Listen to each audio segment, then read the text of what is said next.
Welcome back to Scary Folk Tales USA. In today's video, I have gathered 5 true and chilling stories involving ghosts, paranormal activity, and unexplained events that have left people terrified. Before we begin, don't forget to like and subscribe. It truly helps the channel, and you can always change your mind later. If you have any ideas or stories you'd like us to cover next, feel free to leave them in the comments below. Now, get comfortable, turn the lights down, and let's begin with Scary Folk Tales USA. Story 1. I was 27 when I rented the basement apartment on Harwood Street, just outside Rochester. The place sat a few blocks from an aging stone church and across from a rundown tire shop whose neon sign flickered non-stop, even in daylight. I didn't like the neighborhood, but the rent was cheap, and more importantly, the landlord didn't ask for a triple deposit. At that point in my life, that alone felt like fate stepping in.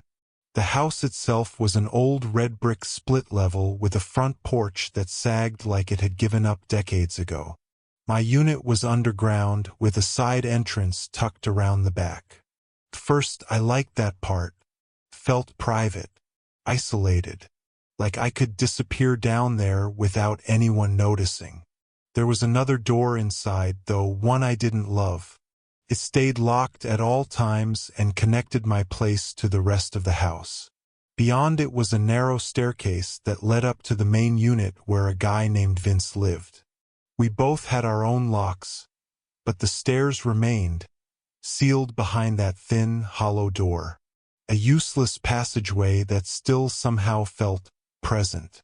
I'd hear Vince moving around upstairs sometimes. Heavy footsteps, long coughing fits late at night, the kind that rattled like they'd been earned over years of bad habits. About a week after moving in, I noticed something strange. I was doing laundry barefoot when I stepped onto a spot on the concrete floor that felt wrong. Not wet, not cracked, just intensely cold, unnaturally cold. Like pressing your foot against metal that had been sitting in a freezer. It was a round patch about the size of a dinner plate, right in the center of the room. It looked no different from the rest of the floor, but every time I stepped on it, a sharp chill shot straight up my leg. After a while, I found myself instinctively avoiding it, stepping around without thinking. I didn't question it. I should have.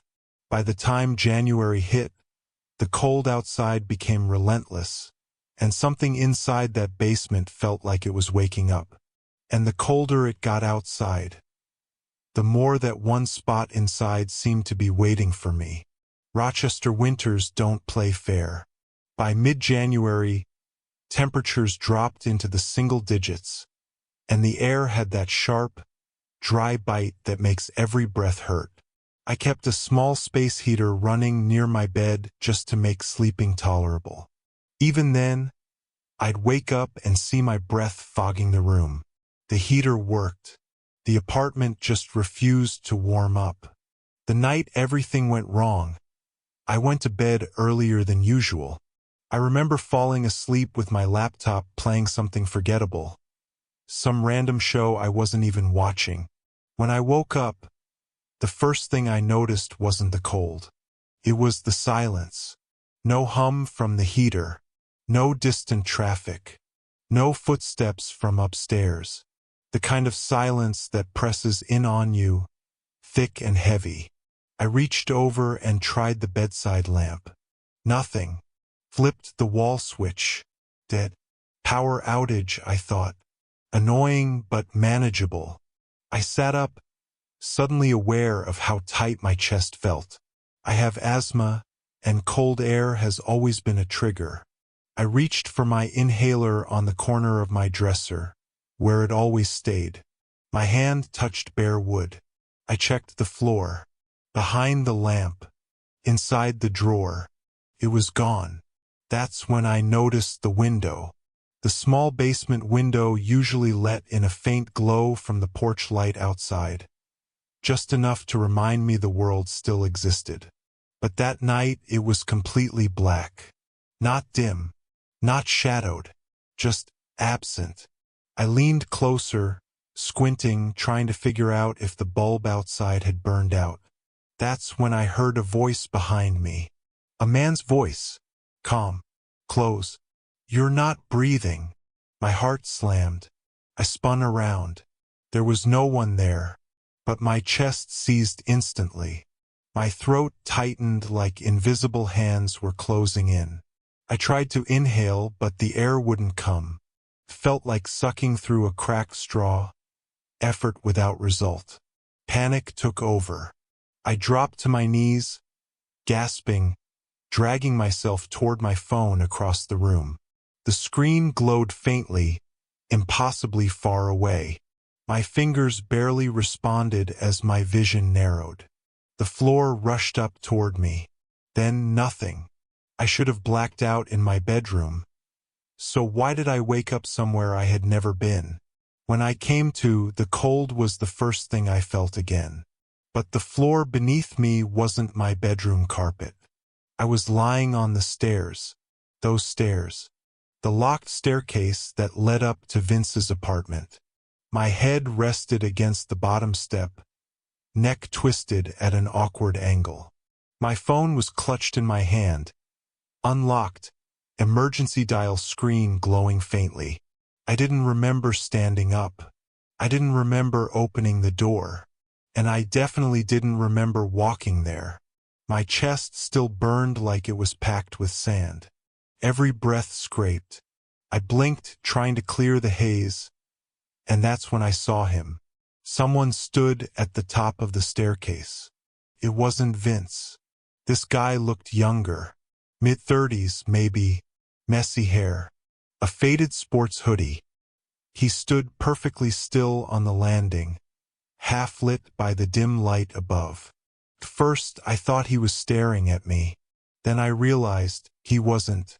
His head was angled downward, but his eyes never met mine. It was like he was watching the steps themselves, not the person lying broken at the bottom. I tried to speak. Nothing came out. Without turning, the man took a slow step backward. Smooth, controlled, like he was sliding rather than walking. One step, then another, and then he vanished into the darkness at the top of the stairs. I don't remember losing consciousness again. The next clear memory I have is waking up in a hospital bed. Tubes in my nose. Monitors beeping beside me. Someone adjusting wires and telling me to breathe slowly. It was 3:30 in the morning. Vince had found me slumped against the locked door, barely breathing, and called an ambulance. He swore the door had been locked from my side when he found me. At the hospital, doctors said it was a severe respiratory reaction, worse than an asthma attack.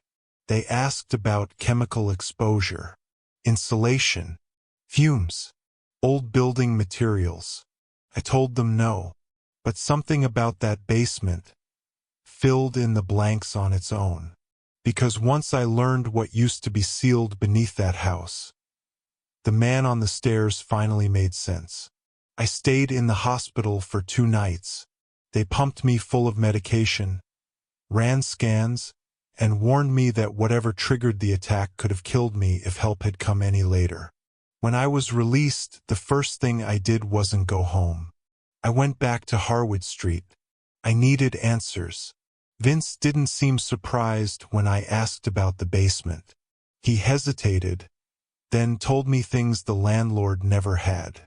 Years earlier, the house had undergone partial renovations after a fire. Not a big one, contained supposedly, but enough to damage insulation, pipes, and ventilation below ground. What he didn't mention until I pressed him was that someone had died down there. A former tenant. Respiratory failure. Middle of winter. The unit had been sealed for years afterward. I asked him about the stairs, about the door. Vince's face went tight. He admitted he'd hear footsteps on those stairs sometimes, even when no one was renting the basement. He said he'd smell something metallic in the air on cold nights, sharp and bitter. I moved out within a week. The cold spot in the laundry room never changed, even after I unplugged everything. Even after the heat was cranked. That patch of floor stayed freezer cold until the day I left. Months later, I looked up old records, old obituaries. I found a photo of the man who died there. Same age, same build, same hoodie. And according to the report, his final call for help was logged, but never completed. Emergency services said he stopped breathing before he could speak. I still have asthma. Still sleep with an inhaler within arm's reach. But sometimes, late at night, when the room goes quiet, I swear I hear a voice behind me, calm, certain, reminding me how close I came. And if I hadn't woken up on those stairs, I don't think I would have woken up at all. Story 2. I was 28 when I took a night shift job at a small roadside hotel just outside a quiet town called Red Hill Pines. It wasn't a chain, just a squat, single-story building with about 20 rooms arranged in a crooked U-shape around a gravel parking lot. Half the porch lights outside the rooms were burned out, and the main sign had seen better decades. It was supposed to read Cumberland Lodge, but so many letters had peeled away that it now just said Cumlo. Locals joked about it. I laughed too at first. My shift ran from 10 p.m. to 6 a.m., and most nights, I was completely alone. The owner lived out of state and showed up maybe once a month to grumble over paperwork. The manager lived nearly an hour away and only came in if something broke badly enough. That left me one person, one desk, and a whole empty hotel after midnight. Most nights were quiet. I'd sit in the tiny front office drinking burnt coffee, watching crime shows with the sound off on an old TV bolted to the wall. The vending machine hummed constantly, like it was struggling to stay awake. Every so often, a tired trucker or late-arriving business traveler would roll in, and I'd hand them a heavy brass room key with a leather tag, pointing them toward the hallway like some low-budget gatekeeper. I didn't mind the solitude. After years of noisy retail jobs and fake smiles under fluorescent lights, the silence felt almost comforting. No pressure, no expectations, just hours to pass. That particular night didn't feel unusual at first. Around midnight, the wind picked up. Not a storm, just dry gusts that rattled leaves across the lot. The front door was an old automatic slider that barely worked anymore. Whenever the wind hit the sensor, it would whiz open a few inches, complain mechanically, then snap shut again. I even joked to myself about it. But by the time the clock crept toward 2 a.m., the quiet started to feel too intentional. And then something inside the lobby moved, without the wind anywhere near it. Just after 2 a.m., I finished the nightly audit. Everything balanced. I closed the register drawer, stretched, and reached for the light switch behind the desk. That's when the front door slid open again. I looked up, expecting headlights or a shadow crossing the lot. There was nothing. No cars. No movement. The door slowly slid shut on its own, sighing as it sealed.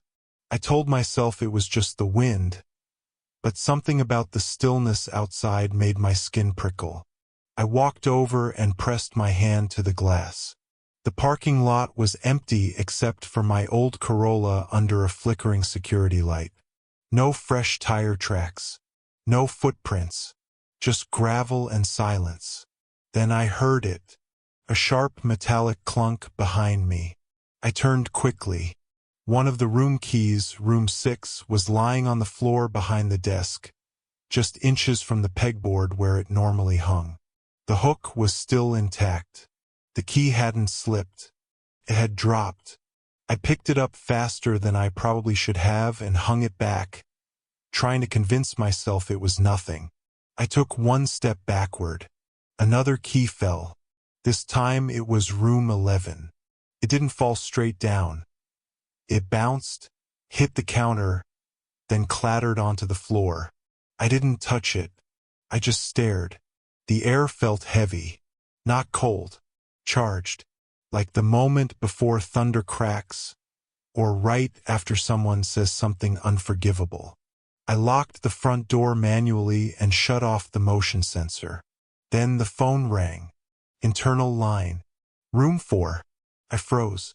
Room 4 had been empty all week. I picked up slowly. Front desk, I said. Nothing. Not even static. The line clicked dead. Seconds later, the phone rang again. Room 9. I answered, trying to sound calm. Front desk. There was a pause. Then a small, thin voice whispered, "Are you alone?" I hung up immediately. I checked the system again. Only rooms 2, 8, and 12 were occupied, all adults, all solo travelers.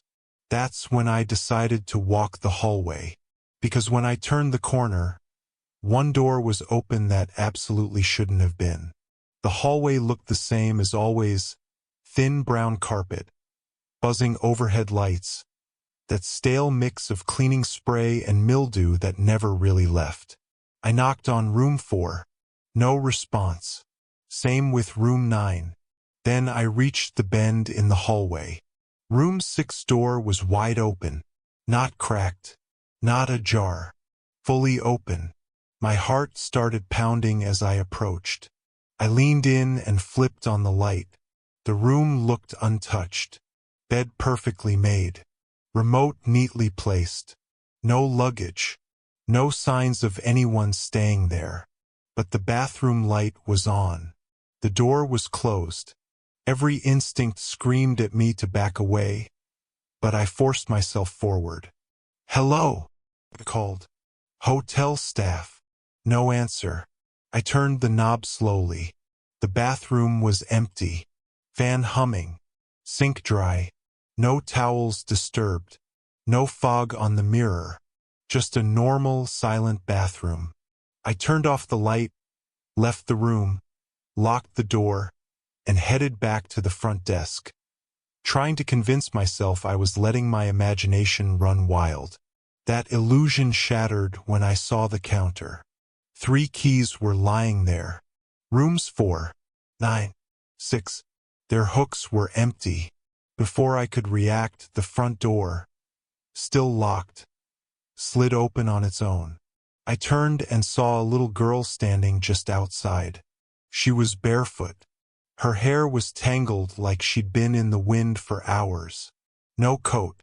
No adult with her. I stepped closer, voice shaking. "Hey, are you okay? Are you lost?" She didn't look at me. She stared down the hallway. Then she whispered, "I need to go back to my room." "What room is that?" I asked. She slowly raised her arm and pointed. "The one where I died." And then she walked past me, leaving footprints that shouldn't have existed. I couldn't move. My legs felt like concrete. The girl walked right past me and down the hallway. As she did, I noticed wet footprints forming on the tile floor. It hadn't rained. That was it. I didn't grab my phone. I didn't clock out. I ran to my car and drove until I reached a gas station miles away. Lights buzzing like salvation. I sat there for nearly 20 minutes before calling the manager. I told him something was wrong, that I couldn't finish the shift. I didn't explain further. He didn't ask. But he did confirm one thing: no children had been checked in that night. No families. Just 3 adult guests. I quit 2 days later over text and took a daytime job at a bookstore. No overnights. No empty buildings. Months passed before curiosity got the better of me. I looked up the hotel. It had shut down that winter after a burst pipe flooded several rooms. It never reopened. While digging deeper, I found a short local article buried online. Most of it was about the closure, but near the bottom was a single line. Years earlier, a woman had filed a lawsuit after her daughter died during a weekend stay. Cause of death: carbon monoxide poisoning. Room 6. I still think about that night sometimes. About the keys, the calls, the way she said it, the room where I died. And every time I pass a roadside motel with flickering lights, I wonder how many places like that are still out there. Quiet, forgotten, and waiting for someone to work the night shift alone. Because some hotels don't just rent rooms. They keep memories that never checked out. Story 3. My uncle Marcus managed a rundown self-storage lot outside of Keesby, New Jersey, just off a quiet stretch of Route 47 most people missed if they weren't looking for it. The place sat behind crooked pine trees and a sagging chain-link fence that screeched whenever the gate opened too fast. He'd been running it forever, long enough that the office smelled permanently like old paperwork and burnt coffee. When I was a teenager, I helped him out occasionally, cutting old locks, dragging out abandoned junk, spraying corners for spiders because the pest guy forgot again. So when Marcus called me one night asking if I could handle the overnight shifts while he recovered from shoulder surgery, I didn't hesitate. He said it was simple work. Sit in the office, watch the cameras, log anyone who came in late, and make sure nothing caught fire. I was unemployed at the time, drifting, and the cash sounded good. Plus, I liked the idea of quiet nights alone. I packed my laptop, snacks, and a couple of books, imagining boredom more than anything else. The office looked frozen in time. Beige walls, a flickering fluorescent light, a fake plant covered in dust. The heater clanked like it was coughing itself awake. There were about 50 storage units, arranged in 2 long rows, each with a single motion light above the door. Most hadn't been opened in years. The first 2 nights were nothing. I watched old reruns, drank too much coffee, and listened to the kind of silence that felt empty rather than peaceful. The kind where you suddenly become aware of your own breathing. On the 3rd night, around 2:20 a.m., I noticed something on the security monitor. 1 unit light was on. Unit 38. That was strange, because 38 was supposed to be completely dark, and according to the gate log, no one had entered the property. And that's when I stood up, grabbed my flashlight, and stepped outside. The cold hit me immediately. Gravel crunched under my boots, loud enough to feel wrong in the stillness. My flashlight swept across rusted doors and peeling paint as I moved toward Unit 38. The motion light above it was fully lit, steady, not flickering. The door wasn't shut. It sat open a few inches, light spilling out onto the ground. I called out, twice. No answer. Policy said I had to check it, so I pulled the door the rest of the way open. Inside was exactly what you'd expect. Dusty boxes, an old broken exercise bike, plastic bins with cracked lids. But against the far wall was something that didn't belong. A large standing mirror at least 7 feet tall, framed in dark carved wood. The frame had looping vine patterns, ornate and expensive looking. It was spotless. No dust. No fingerprints. The glass was perfectly clean. I stepped closer, expecting to see my reflection looking tired and pale. Instead, my reflection was breathing fast, chest rising and falling like it had been running. I wasn't moving. I wasn't breathing like that. I stood there frozen, watching myself gasp for air while my real body felt locked in place. After a few seconds, the reflection slowed, then matched me again. I backed away without speaking, lowered the door, locked it, and practically jogged back to the office. I called Marcus immediately. When I told him what I saw, There was a long pause. Then he said, flat and serious, "Don't open that unit again. I meant to tell you. It's had issues." That was it. No explanation. That night I didn't sleep, but I told myself it was stress, fatigue, my mind filling in gaps.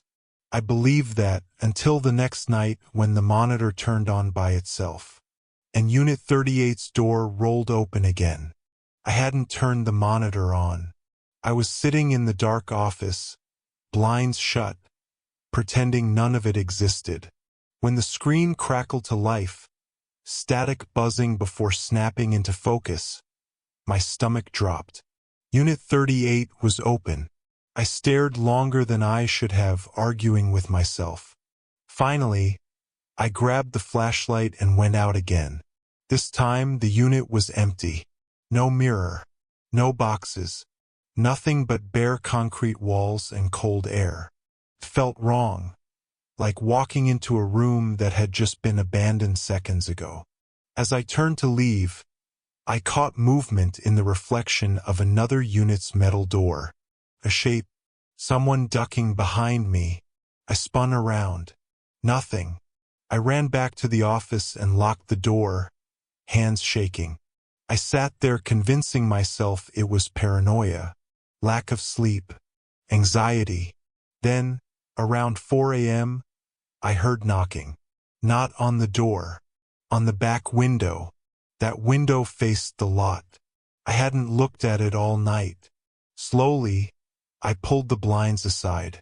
The mirror was there, propped directly against the glass, facing inward. The reflection staring back at me wasn't moving, wasn't blinking. The eyes were just slightly too wide, like someone guessing how a person should look. I couldn't move. I don't know how long it stayed there. But when the sun finally rose, it was gone. I left the keys on the desk and never went back. 3 weeks later, Marcus died in his sleep. They said it was a stroke. But his wife told me something they didn't put in the report. When they found him, he was sitting upright in bed, eyes open, holding a shard of glass in his hand. The official report ruled it a natural death. No signs of struggle, no forced entry, no explanation for the glass, just labeled an unfortunate accident. The case closed quietly, like nothing unusual had ever happened. But I couldn't let it go. I asked his wife where the glass came from. She said there were no broken mirrors in the house, no picture frames, no windows, nothing. The shard didn't match anything they owned. A week later, I drove past the storage facility one last time. The gate was chained shut. A for sale sign leaned crookedly near the entrance. Most of the units were dark, except one. Unit 38's light was on. The door was closed, but I swear, just for a second, I saw movement in the reflection of the metal. Like someone breathing, like someone waiting. I drove away and never looked back. But sometimes, late at night, when I catch my reflection in a dark window, I check to make sure it's breathing when I am. Because I'm not convinced that mirror ever stayed behind. And I don't think it was done with my uncle. And I don't think it's done with me. Story 4.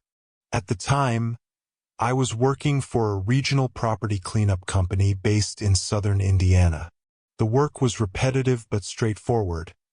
Clear out whatever was left behind, photograph everything, note damages, and prep the property for inspection or resale. Most jobs blurred together. That Thursday, I was assigned a single-story brick house on the outskirts of a small town called Ashford Ridge. It sat at the very end of a narrow wooded road. No sidewalks, no streetlights, and barely any phone signal. I'd never been out there before. According to the file, the place had been vacant for about 7 months. Utilities shut off. No recent inspections. When I pulled in, the driveway was split with weeds forcing their way through the cracks. The mailbox leaned forward, barely holding on. Tall, dried grass brushed against my legs as I walked up, snapping loudly with each step.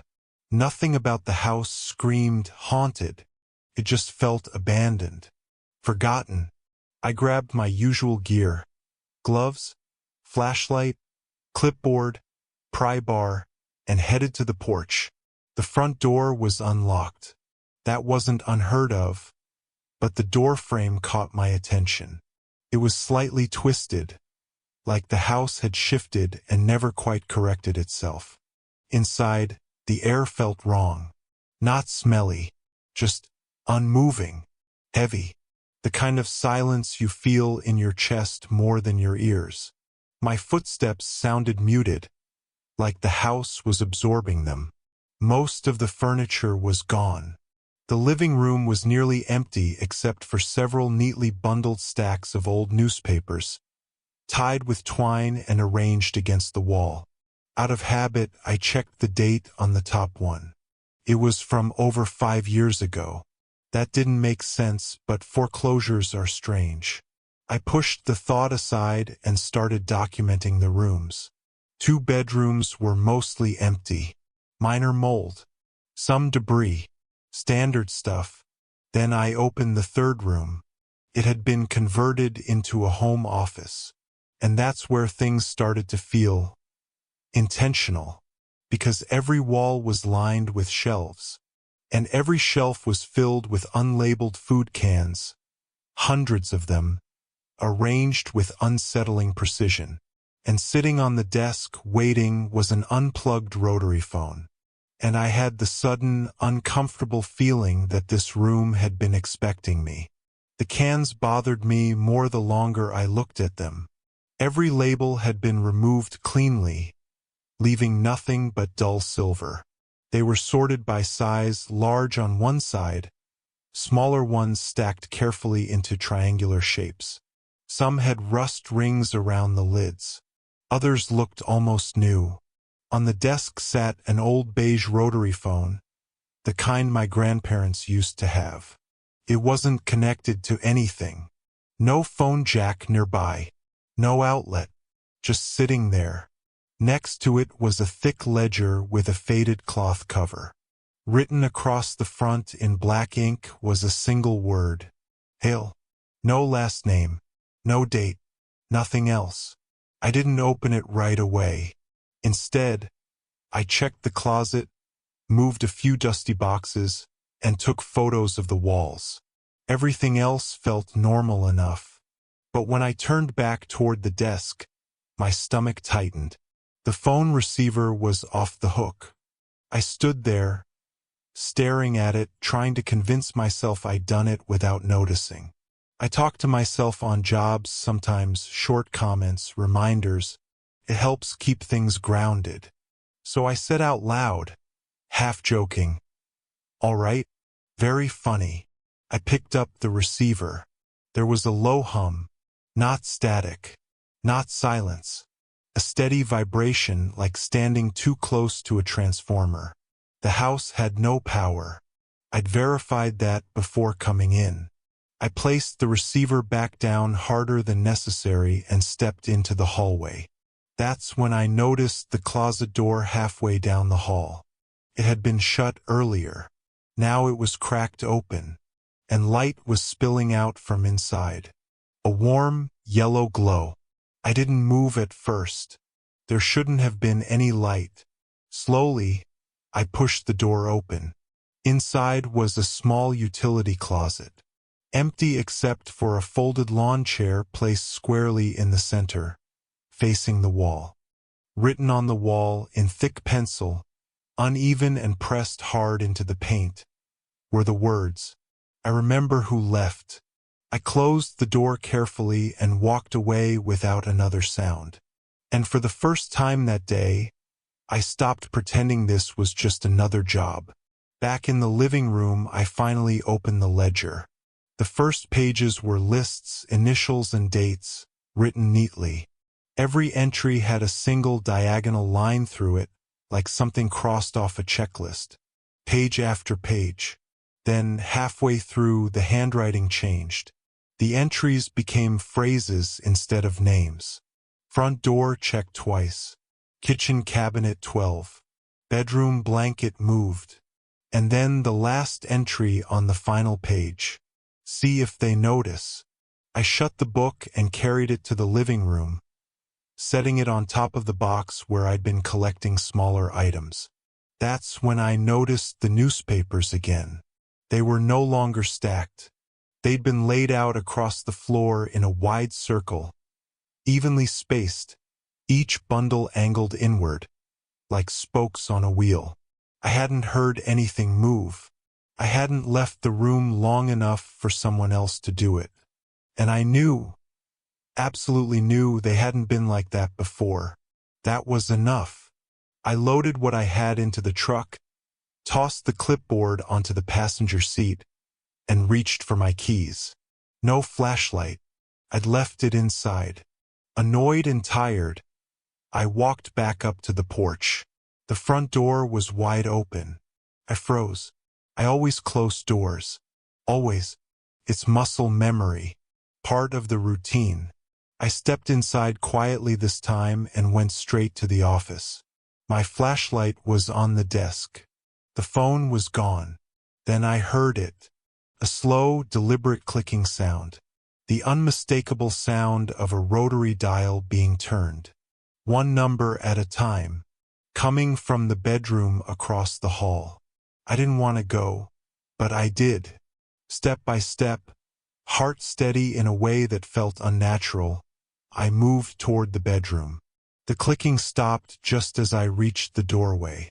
The rotary phone sat in the center of the carpet, still unplugged, receiver resting neatly in its cradle. Nothing else in the room had changed.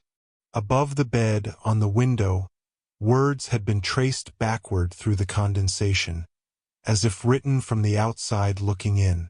I remember who left. That was it. I turned around and walked out of the house. No running, no shouting, just a calm, controlled walk straight to my truck. I locked the doors and drove until I hit town, until the trees thinned and streetlights returned. 2 days later, my manager called asking why the checklist hadn't been completed. I told him the foundation seemed unstable and I'd had a migraine. He reassigned the job without argument. I never asked what they found, and no one ever sent another crew back. But sometimes, when I hear a faint clicking sound in a quiet room, I still count the numbers, and I always make sure I leave the door exactly the way I found it. Story 5. Back then, I was working nights at the Harrington Playhouse, an old downtown theater that had recently been restored to look like a polished version of its 1940s glory days. From the outside, it was beautiful marble lobby floors, gold-trimmed railings, glowing marquee lights. From midnight onward, it belonged to the cleanup crew. I was the overnight supervisor, working 10 p.m. to 6 a.m., making sure everything stayed locked, logged, and clean. Most nights were predictable, but one Thursday in early March, 2 regular cleaners, Luis and Renee, called out. I remember because they always brought coffee for the team, and the break room felt unusually quiet without them. With them gone, I had to cover the upper floors myself. The balconies, old offices, and supply rooms up there always felt strange. Sounds didn't behave normally. Footsteps echoed late.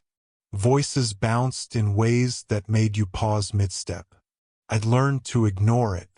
Around midnight, I was inventorying supplies in a mop room off the second-floor hallway. Tablet in hand, I was checking boxes, paper towels, disinfectant, trash liners, when something caught my eye. A red binder sat on top of the utility sink. We didn't use binders.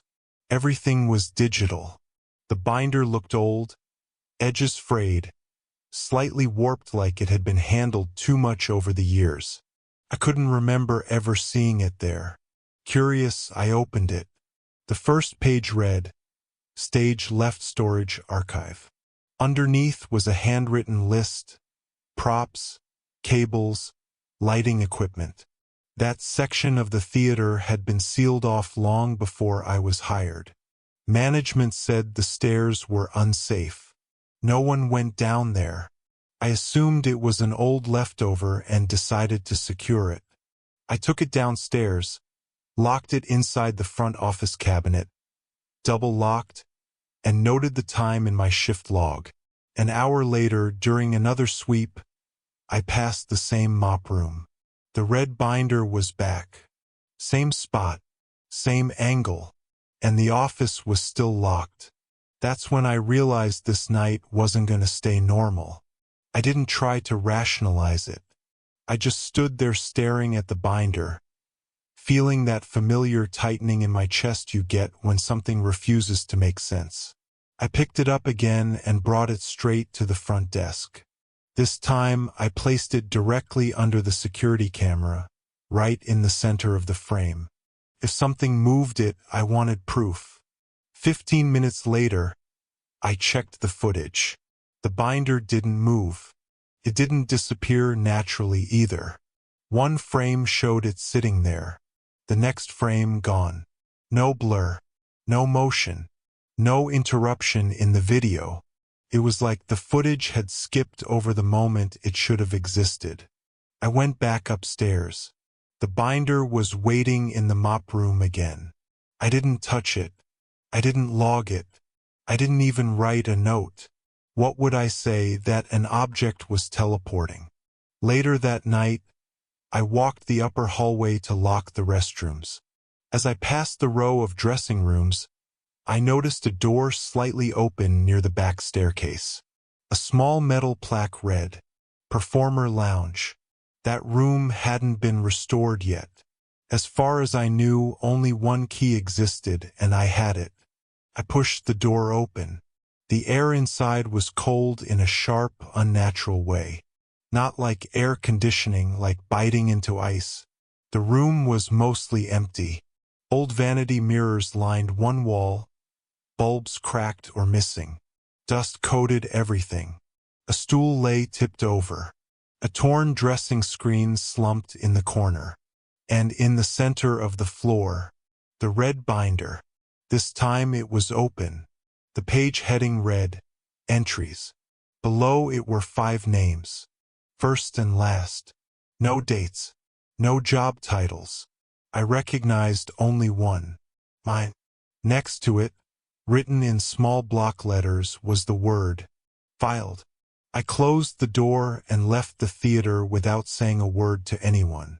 I called in sick the next night, sent a lazy text about a migraine, and spent the hours staring at my phone, waiting for someone to reply. No one did. I barely slept. Every sound in my apartment felt like pipes clanging or footsteps overhead. By the following evening, embarrassment started to creep in. I told myself I'd overreacted. Old building. Stress. Maybe a prank. I decided I'd finish the week and quit properly. That night, everything seemed normal until I returned to the mop room. The binder was in the sink. Not resting, dropped. One corner hung into the drain like it might slide away if I didn't grab it. I opened it. The names were gone. In their place was a single paragraph under a new heading. Return Directive. The handwriting was different now. Smaller, shakier, darker ink bleeding through the page. It read, Rehearsal incomplete. Proceed to green room. We didn't have a green room. I checked the floor plan on my tablet. No such label anywhere. Still, my feet carried me down the hallway behind the stage, past the orchestra pit entrance. The walls felt closer than before, like the building was tightening around me. That's when I noticed a door I'd never paid attention to. Unlabeled, recessed into the wall. I tried the handle. It opened. Stairs led downward. At the bottom, a single bulb swayed gently, humming softly. and from somewhere below I heard a piano. Not recorded. Someone playing slow, careless notes. I stood there holding my breath. Then I shut the door and locked it. In the hallway, I typed my resignation email and hit send without rereading it. Then I turned around, and the binder was on the floor behind me. I didn't hesitate. I picked up the binder and walked straight out through the main doors. Cold air hit my face as I crossed the street and set it down on a bench outside a small sandwich shop across from the theater. I left it there. I drove home in silence. No radio. No stops. Hands locked tight on the wheel the entire way. I never went back. A week later, I checked online. The theater had closed temporarily for structural inspection. They never reopened. Sometimes, when I pass old buildings late at night and hear faint music through walls that shouldn't carry sound, I think about that binder, and I wonder if it ever found its way back inside.